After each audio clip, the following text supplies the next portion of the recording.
exercise and ritual. We gather here together in this sacred circle like we always have, here around this fire that has always burned, the same fire that lives in our bellies and makes an inferno of our hearts. This spirit we summon, this beauty we conjure, this inventiveness we invoke.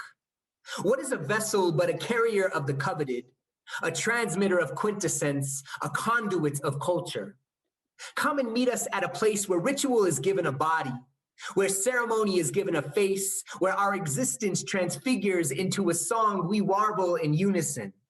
For he who sharpens his imagination is a visionary. She who gives shape to intuition is a prophet. They who hone mortality beseech the immortal. Look at what we are building together.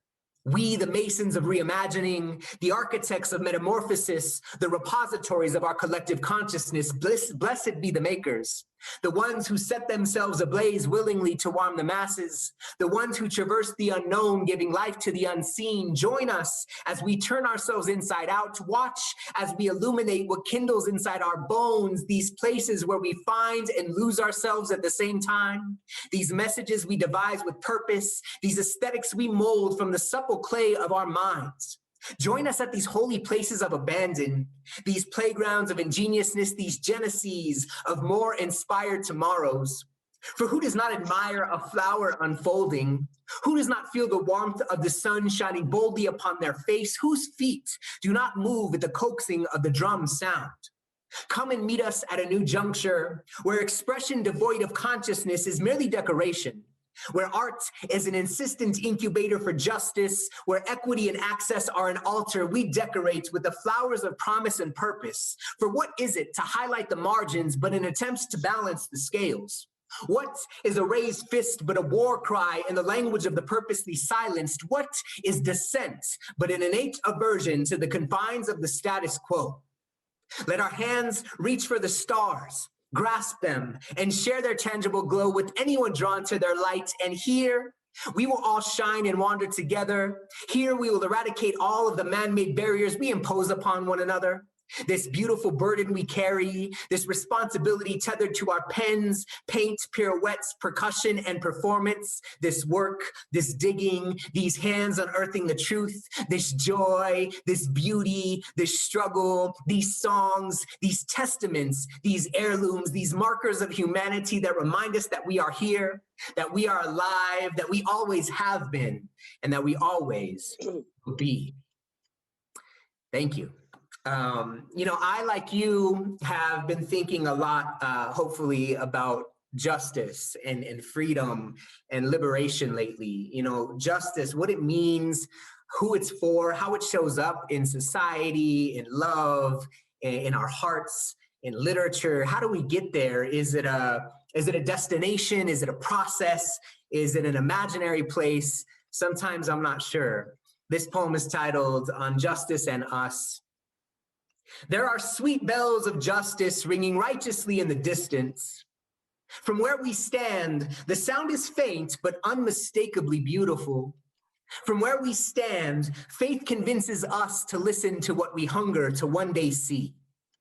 These recondite sounds, majestic as the Quetzal's coo, these recondite sounds, soothing as the lullaby the sunset sings as it slow dances across the horizon, and we run with hope and abandon in the direction of the chimes, traverse an American landscape that has made winners of some and bullseyes of others, traverse an American landscape that has been stolen, enslaved, and interred with bones and blood. Even still, we run feverishly toward the bells because on good days, we know the ideals that live where the music is promise equality, promise prosperity, promise liberty and justice for all. Our hearts are compasses that point in the direction of freedom. Our hands, shovels unafraid to dig into the dirt.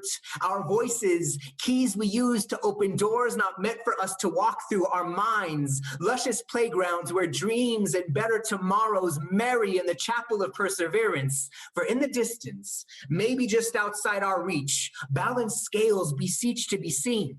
In the distance, the sword Lady Justice wields in her right hand is not slashing disproportionately. In the distance, her blindfold has not yet slipped from her eyes. Beneficence is the red road we have traveled, dignified the path we have carved with promise. We are the fruit our ancestral roots dreamed into existence, flowers cultivated in the garden of hard work and sweat. Over a lifetime, the human heart beats more than 2 billion times without stopping. This means that we have 2 billion reasons to stretch our wings, to fly in the face of adversity, to dance amid the smoke, to love through all the hate. May boundaries be nothing more than invitations for exploration, a starting line from which we sprint in the direction of the uncharted, a catapult that launches us in the direction of the fruition of our dreams. May justice prevail. May it be not a fleeting illusion, only pursued, but a beacon of virtue we attain tirelessly and justly together. For in the distance, the bells are still ringing, promise is calling, and we will not stop running until we arrive, until we all are free. Yeah, until we get there, and then long after, right? I'm going to switch it up a little bit. You know, we're still in February. It's Black History Month, of course, and it's also the month of love, right? This is a love poem called "A Dozen Roses for Love." Of all the fragrant blossoms in the garden, it was your petals that beckoned me to pour my life upon your roots. I have watched you grow from flower to fire, drunk from your perfume and bathed in your flames. You have taught me that love is the unmolested shimmer of the sun in a cloudless sky. It is also the trickle of blood that rises to the surface when the skin is peeled back. On days like these, we foolishly take note of the years we've revolved around one another. But universes are vast and immeasurable. Oceans are unending and too large to swallow whole. We, like them, are too infinite to recognize where we begin and where we end one. I will not tell you I love you today, for love is too narrow a box to contain all that we are. Together, we are sky, vast and star-filled, a mix of precious things visible and uncharted. We are light and darkness, slow dancing upon the moon, our shadows, two hearts eternally tethered, two. Your name is honey spilling from my lips.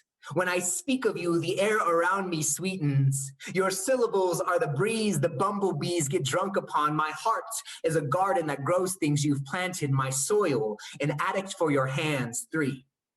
There are days when our love is veiled. Hours the rain falls so heavily it is impossible to see the sun. These are moments when words are clumsy and unnecessary. The fires we've built inside one another survive the downpour. This is what it means to be inextinguishable, forever reciprocally woven into our bones. Four. It is not cliche for the poet to write poems like these. You know there are pages Bibles thick that bear your name. Sometimes these words are gifted to you on a Thursday, sometimes before bed or after breakfast, sometimes for no reason at all. Five. You have carved your initials into this wild heart of mine. Learn to swim in waters that would swallow others whole. Look at how I harvest these songs for you. This gunny sack full of fruit I hoist upon my back. These blessings I leave like offerings at your altar. Six. At night, when the sun rests and the crickets choir, lay your head upon my chest. Braid your fingers into mine and paint your dreams upon my ears. Tell me what the world has tried to make of you, then sing your resistance song. I will memorize this manifesto and call you by your chosen name. Seven. I am convinced that God lives inside the house of your laugh, this booming place of vitality that is contagious and pure. I do not pray often, but there are times you manifest the holy for me. I genuflect on these days like a sinner in a confessional. Give me my penance, I shall serve. Eight. True love exists in the quiescence of the valleys, in the spaces between the peaks. I have kissed you atop the pyramids, held your hand while prancing upon the clouds, slice open the simple and watch everything spill. Nine. I see the way the moon looks at you at midnight, the way the silver weaves itself into your hair.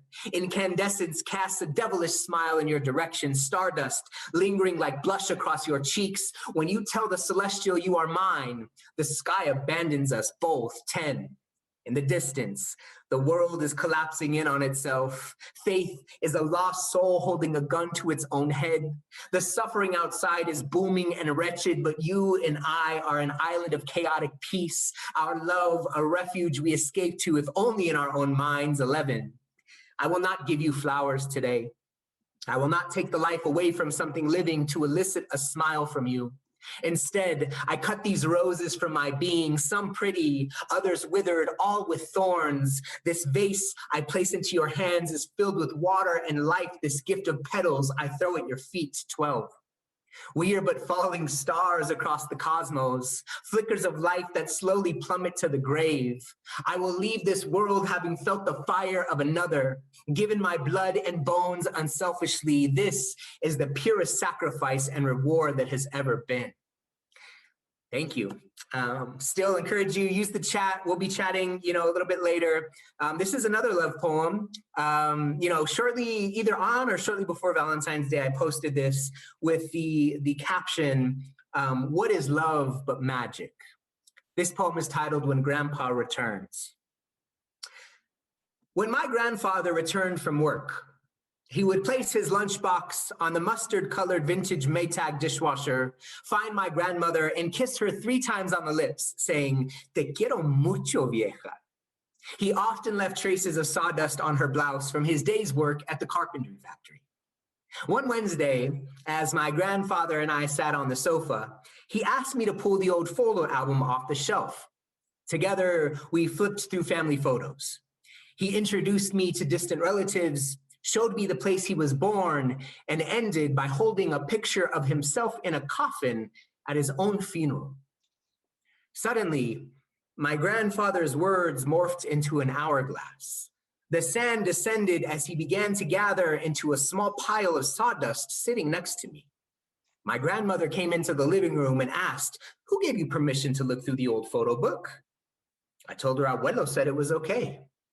She looked at the pile of sawdust sitting next to me. Pausing for a long moment, wearing a mischievous smile, she said, "Fine, but you tell your grandpa whenever he returns, I am upset he came home without giving me my 3 kisses."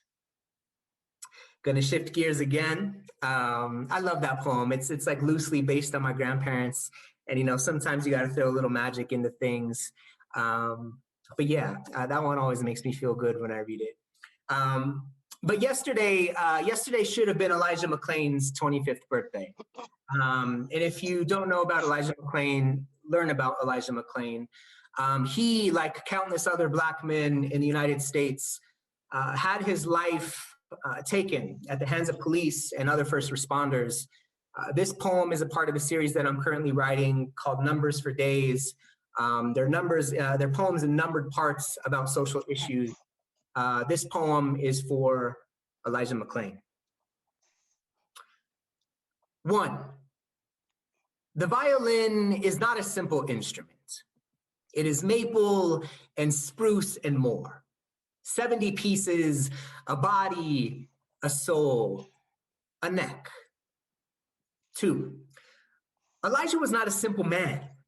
He was Black and kind and more. Many pieces, a body, a soul, a neck. 3. Carotid holes compress the arteries in the neck, resulting in unconsciousness. 4. Research shows violinists have faster cognitive processing speeds than the average person. Maybe this is why, in that moment, Elijah tried reason, why he tried humanity, why he tried compassion, why he tried love, why he tried apologizing. 5. Maybe Elijah was trying to string his words into a bow. Maybe he thought he could slide that bow across the F-holes of the pig's ears. Maybe he believed their hearts were capable of resounding music. Maybe he thought for a second that the cops would do their job and police the crime of their gross imaginations. Yeah. As Poet Laureate, I think that so much of what I do is try to contextualize things that we are all living. It also includes standing up for those, amplifying the voices of those who are traditionally silenced. And for me, it's important to center those voices and those identities of folks that other people either miss or omit on purpose. And so throughout my tenure here as Poet Laureate, you're gonna see me uplifting Black folks. You're gonna see me uplifting women. You're gonna see me uplifting trans folks. You're gonna see me talking about these things in a way that forces us in many ways to have these difficult conversations. I'm gonna move into some identity stuff. My family has long roots here in the Southwest. I've been able to trace my ancestry to the 1600s in southern Colorado, northern New Mexico, into Mexico. And my people are colonizer and colonized, and they're from these lands, right? And I used to spend my summers in the San Luis Valley, and it's just such a beautiful place. And I wrote this poem about that place. It's called Right Here. I have ancestors buried in the San Luis Valley at Los Cerritos Cemetery, where the Rio and the red-winged blackbird and the crushing rock beneath the tires of our pickup truck is the only sound, where the tall swaying grass hums as its golden body moves in unison like a choreographed number beneath the vast and unending sky. I wipe away the dust that is gathered atop the black and white photo on my great-great-grandfather's tombstone. Something my dad swore he was going to chip out one day. Bored kids use them for target practice, he'd say. But maybe it was only him who did that as he pranced through the eternity of the llano as a child. Manasa, the pueblito where my grandparents worked and fell in love, still has those stoplights, and life moves slowly as the chile simmers on the stove. My great uncle tells me stories of adobe and the acequias that once carried water like a sacrament to the land. Tells me his father herded sheep for people who looked like us but had money. Tells me that we come from people with names like Cipriano, Liberato, Cleotilde, Maclovio, and Teodoro. He talks of the Spanish, the Europeans, the gross way the textbooks do, ignoring the tamales steaming in the kitchen and the braids his mother wore like survival down her back. He tells me that we come from people whose hands were not afraid of the earth, people who relied on prayer, how my grandfather, a penitente, would bind cacti to his back, whip himself with the disciplina, asking his God for pity. But how does this not make sense when the mountains in the distance are named after the blood of Christ? I have watched the river in Los Brazos perform miracles Christ-like, feeding more men from its belly than one can imagine there on the bank where we know much of bread and fish. The tecolote in the tree stares down at us like an elder who has seen yesterday and knows about tomorrow. Its calm and poise a testament to the lessons of the land. This land of conflict and culture, where people old as the sun once roamed freely before swords and armor and land grants, where the wind had a voice and the ears listened. Mexico, Nuevo Mexico, and El Valle de San Luis are the same body.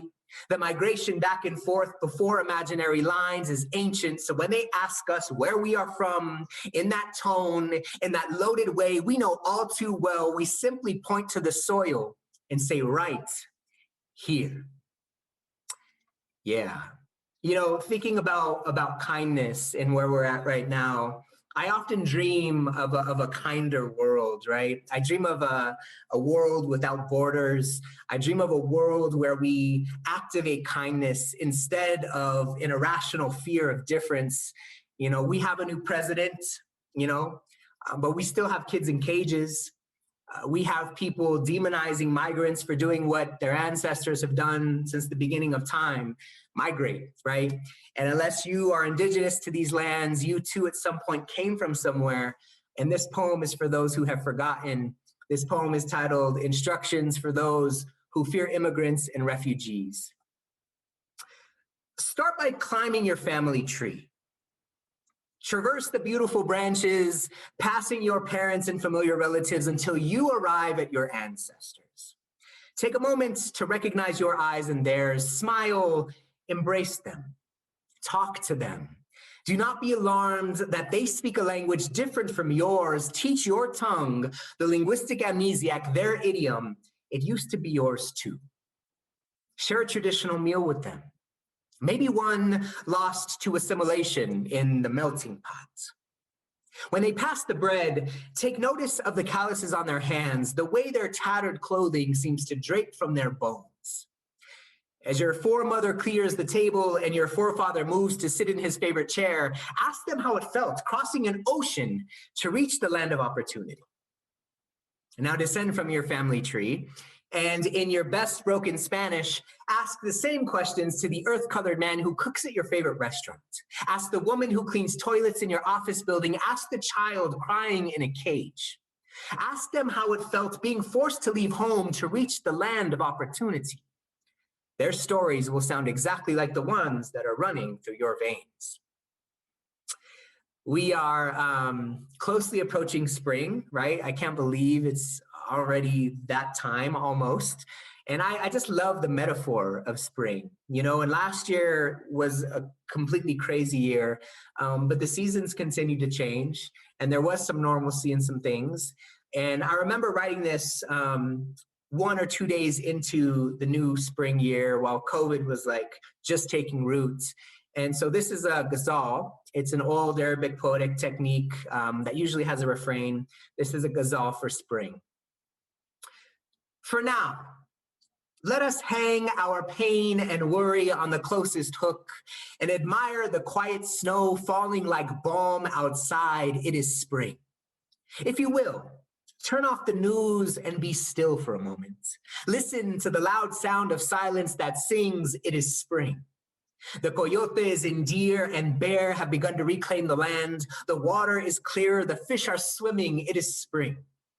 Mother Earth is shedding the old like a snake, self-healing open wounds, showing us the love in sacrifice and growth. Beautiful, it is spring.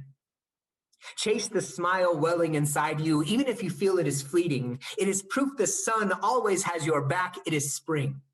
Do not walk around the promise of new beginnings as if tomorrow will foolishly repeat the mistakes of yesterday. Seeds are sprouting. It is spring. Forget not, there is a warm body in front of each shadow, a heart beating, a mind conspiring, a spirit opening. It is spring.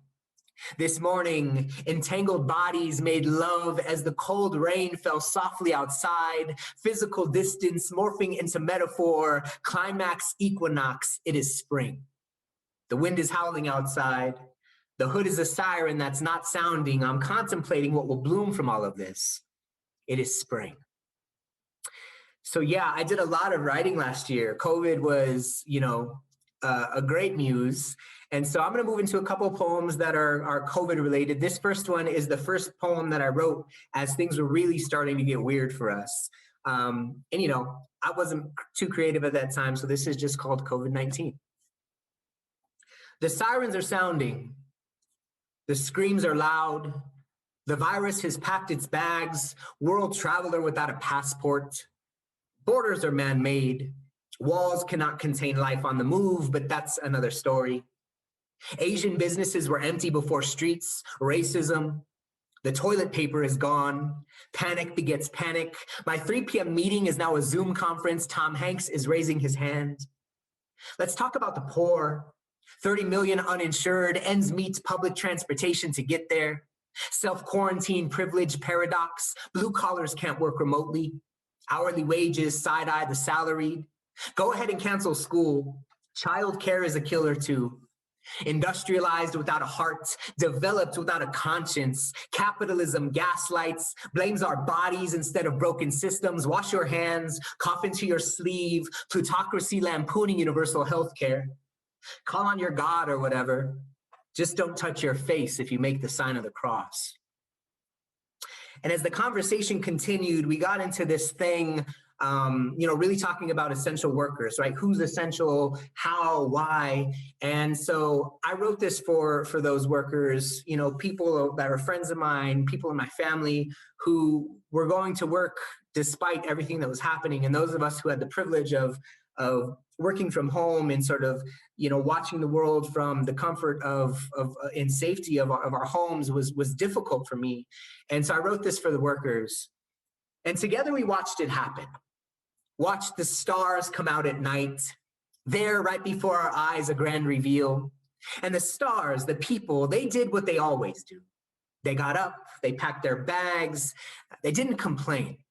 They clocked in, they delivered their bodies, they took orders, they were grateful, they smiled, they cashed their checks, they paid their bills, they were broke again, they prayed, they stretched, they made miracles, they raised children, they dreamed in grocery stores and fields and janitors' closets and restaurants and shelters and classrooms and factories and banks and offices, warehouses, trucks, trains, some in emergency rooms and clinics and morgues and mortuaries. They worked because rent, because food, because bills, because insurance, because integrity, because heart, because someone has to make the money for those at the top who don't really make it themselves.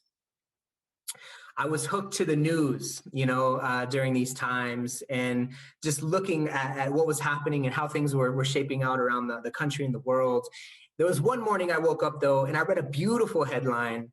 And it really connected with me, the idea of like what happens to the earth when we are not there to screw it up, right? But the headline was this: when the San Francisco Bay Area locked down, urban noise levels plummeted. In response, the white-crowned sparrow changed its tune. I can only imagine how beautiful our songs will be, there in that imaginary place where all is calm, where we do not have to shout to be seen. How beautiful it will be to mold our mouths into instruments of joy, rage and weariness a distant memory. When the noise dies, the borders and the badges and the systems and the structures will be buried too. Then listen to us sing, listen to us sing, listen to us sing.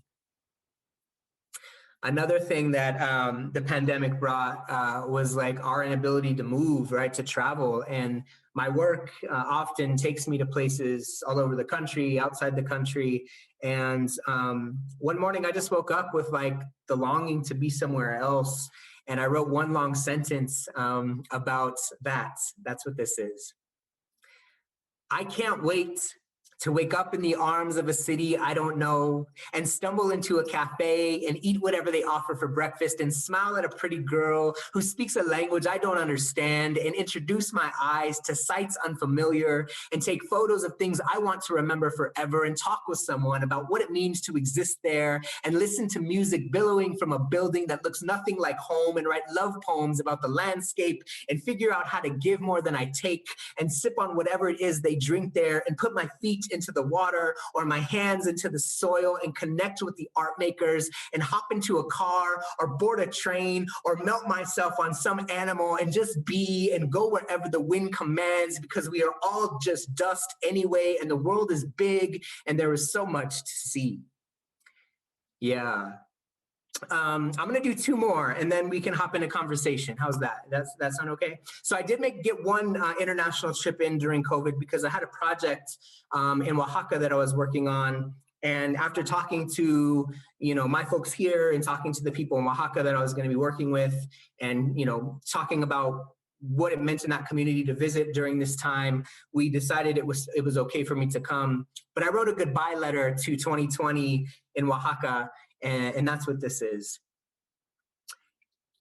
It is here I leave you, in this Campo Santo, en esta tierra sagrada, in the midnight of the maguey.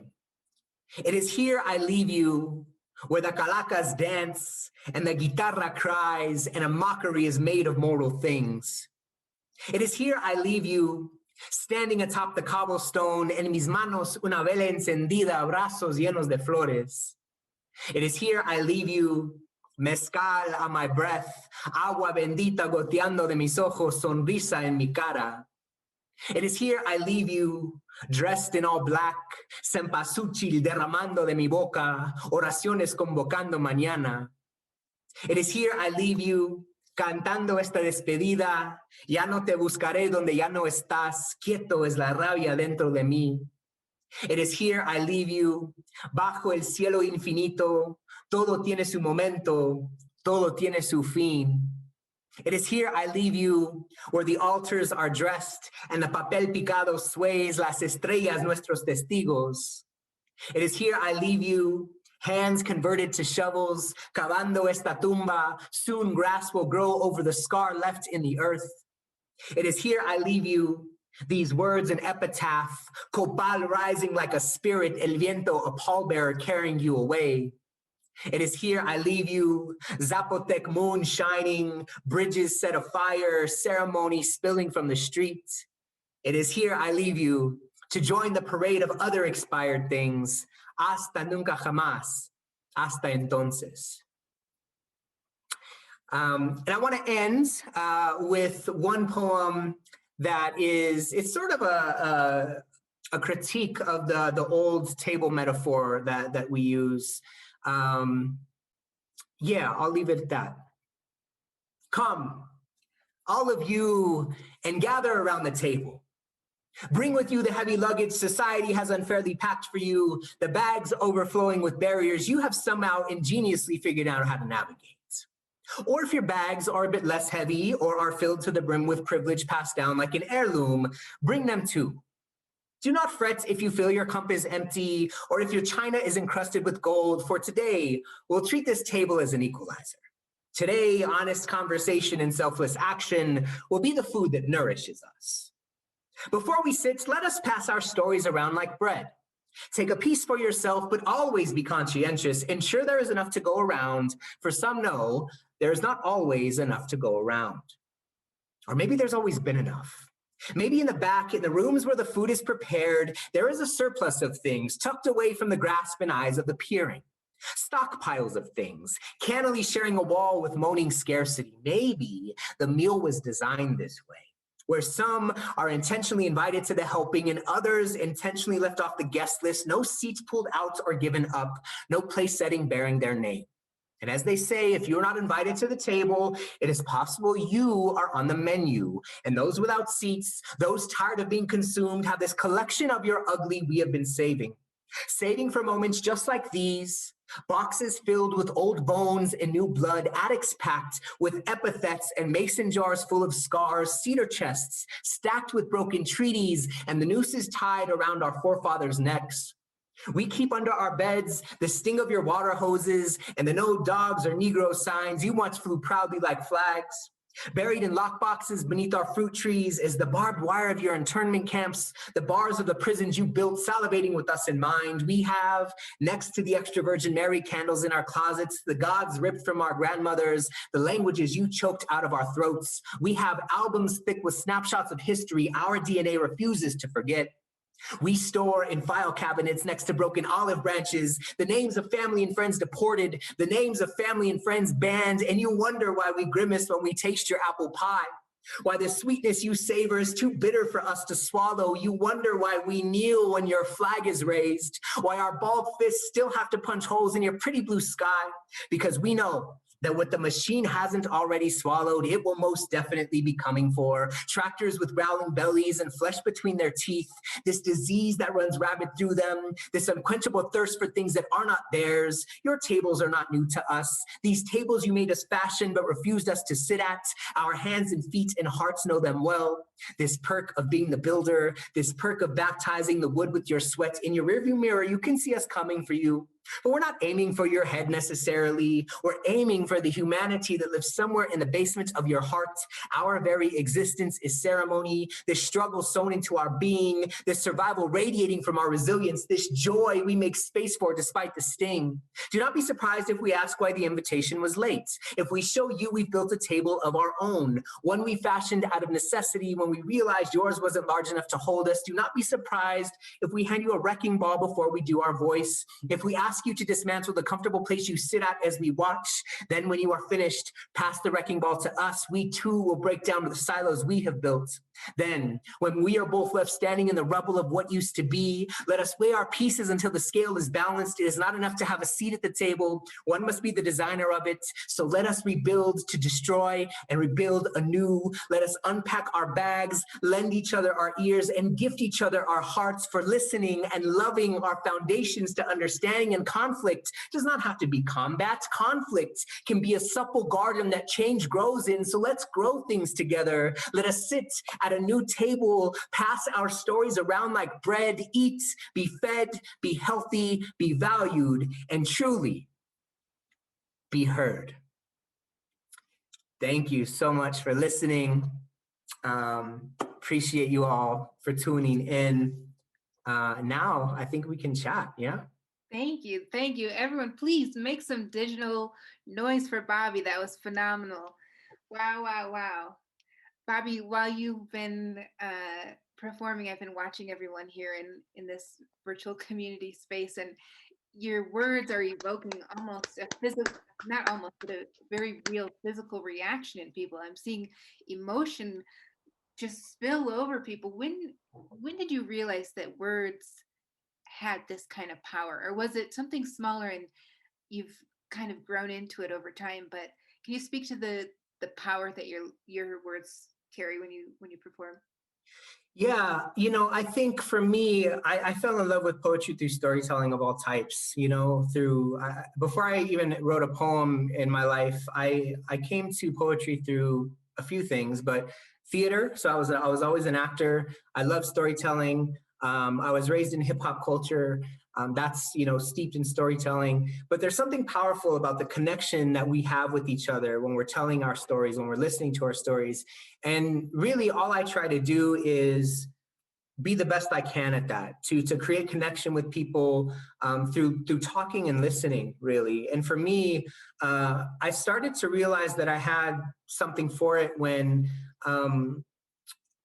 I started doing poetry slam, because in that you're given a score for it, right? Which is kind of weird and crazy and corny. But at the same time, it really focuses on not only what you're saying, but how you're saying it. So I think delivery is also important, right? Because as we're breaking the confines of what we know poetry to be, the presentation of it is just as important as the message in a lot of ways. And so getting back to that oral history for me is really, really important. Also, you're phenomenal at it, and you have have inspired, and you're impacting and transforming communities across the globe. And we so appreciate you being here. If anybody does have any questions for Bobby, please throw those in the chat. I'm just going to ask one more, and then we'll start getting to the chat questions. This kind of goes back to what you talked about in the beginning of the evening, Bobby, being kind to yourself. And I know that you've worked with youth as in the capacity of a social worker, and I work with a lot of kids as a youth librarian. And there's a really strong emphasis on speaking kindly to other people, and there's less of an emphasis on kind self-talk. And I'm wondering, both as a poet and an artist and a cultural change maker and a psychologist, or what impact does our own internal dialogue have when we show up in a community setting like this? How does it impact the way we hear, the way we listen, the way we interact with other people? Um, how does that relationship work?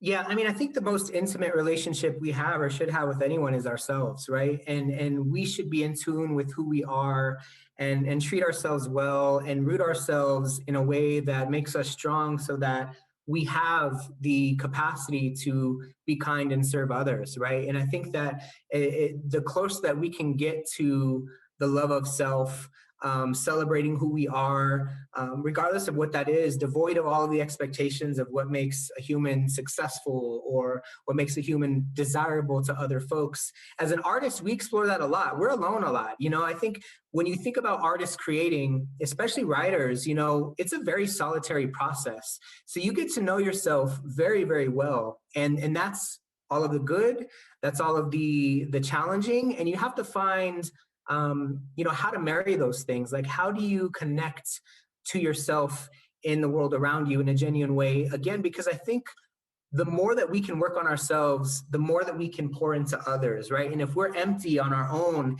it's really hard for us to show up for other people. And in a world that we're living in now where, solidarity, and we're asking these questions about how can we show up for each other, we have to also ask that, to ourselves. So knowing what makes you full, what fills your cup, what you do to recharge, what you do to celebrate yourself, to treat yourself. I think that's super important, and it's connected to everything. Hmm. I think this last year, a lot of people have spent more time with themselves than maybe they have before, which maybe added a little bit to the pain of 2020. But yeah, that's so true. Okay, so getting to some of these chat questions, a few of them kind of talk to how you became the Colorado Poet Laureate, and maybe just talk a little bit about what does that mean to be the Poet Laureate. Yeah, so the poet laureate is basically someone who serves as an ambassador for poetry through the state of Colorado. You know, bringing it to people, promoting it, connecting with communities. And for me, you know, I'm the youngest in the first person of color in 100 years to be appointed to the position. And so for me, it's really about. I mentioned this at the top, but one of my goals is to visit every county in the state that previous poets laureate haven't been to. One, because there's always people everywhere, right? And where there's people, there are stories. Where there's people, there's poetry. Whether or not they write it or perform it or read it, there's poetry in just the existence of people everywhere. And so part of my goal as poet laureate is to activate poetry in a very human way so that people can have an entry point to it that may not realize that, you know, they come across it all the time. It's a process by which there's a committee that's formed. They make a recommendation to the governor, and then ultimately the governor appoints the poet laureate. It's a 4-year term, so I'll be doing this for at least another 2.5 years. And I visit schools, I work with youth, I do readings and facilitate conversations. And I'm really trying to stretch the bounds of what poetry means to people. I want people to see poetry in the mundane. I want people to be exposed to it in ways that maybe make them a fan of it if they weren't previous.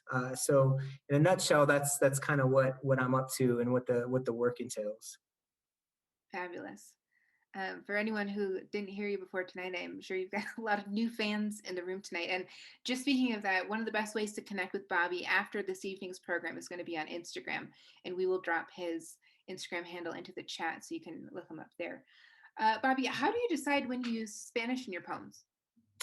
I didn't grow up speaking Spanish. My grandparents were the last generation in our family to speak Spanish. Forced assimilation made them feel shameful for teaching us, Spanish. They didn't want us to go through what they went through. So I've reclaimed that language in understanding the social political underpinnings of what caused the language loss. I'm now, in the process of reclaiming that. And so I use it whenever it bubbles up. Sometimes people talk about the artistic process, and I don't really have one. Like poems come and go, ideas come and go. I pay attention when there's energy there, and I rest when there's not. And I think the idea of an artistic process, to have a process that's sort of formulaic, right? It's almost like counterintuitive to creativity, because a process requires you doing something to get to some place, whereas creative is nonlinear. Like creativity is nonlinear. Art is a nonlinear process. So when I feel it in my bones, when it comes out, it comes out. Sometimes I will actively write in Spanish, especially if I'm doing something somewhere in a Spanish speaking country and it's just better to do it that way. And I'm not great at it. So recently I just partnered with one of my art friends. He's a really dope photographer. His name is Juan Fuentes. If you don't know Juan's work, check him out on Instagram. We did a book together for Denver Public Schools. I wrote a poem and we matched it with his photos, but we wanted to translate the book into Spanish. And I gave it a shot. I just didn't have the heart. So I tapped one of my good friends who's also a poet, who's Spanish dominant, and I had him help me translate. So it's kind of this push-pull thing. When it's there, it's there. When I try, I try, and when I can't, I don't. Well, they're all beautiful. That's very interesting. Chris wants to know what are your opinions on approaching people who are fearful or who are guarded? About poetry? Yeah, or like maybe poetry and also content. Yeah. How do you bridge that divide, or do you? Yeah, of course. I think that conversation and interaction and proximity is how we break down all barriers, right? And so if somebody is coming to me and is worried about not having, an affinity for poetry or something, I ask them about stories they've heard. I ask them what moves them. I ask them what songs they like and why they like them. And then usually we can find some commonality, that maybe it's a lyric that reminds them of their mother, or maybe it's a lyric that reminds them of a lover or a previous high point in their lives. And then that connection really, I try to make very salient for them, because really poetry is just an observational art form. It's us taking things that seemingly don't have relationships and finding a relationship, and then performing that, reading that out. As for conversations with people who may be guarded about content or message, I love that, because in those moments where you're feeling that pushback in your gut, or wherever you experience that in your body, if there's anxiety in your heart or in your mind, when you're hearing something that's challenging or that you don't agree with, I like to push and prod those moments, because that's where I think that understanding could happen and conversation can happen. And we know that the learning edge, when we talk about the learning edge in sociology, there's a point at which we're pushed too far beyond our comfort zone where we can't learn anything. And there's definitely a point where we're too comfortable, we're not going to live anything either. It's in that space in between, right? That gray area that is often really difficult to navigate, that the magic happens in. So I pull people in, never try to call anybody out, and hope and believe that language and conversation can be bridged to at least a shared understanding or agreement about where we're at. Shannon has a question that kind of piggybacks off this, and she quotes Audre Lorde saying, how do you envision making our differences our strengths and working through the conflict to birth a new world? I think it's exactly that. I think it's looking at conflict. In the last poem, I say conflict does not have to be combat.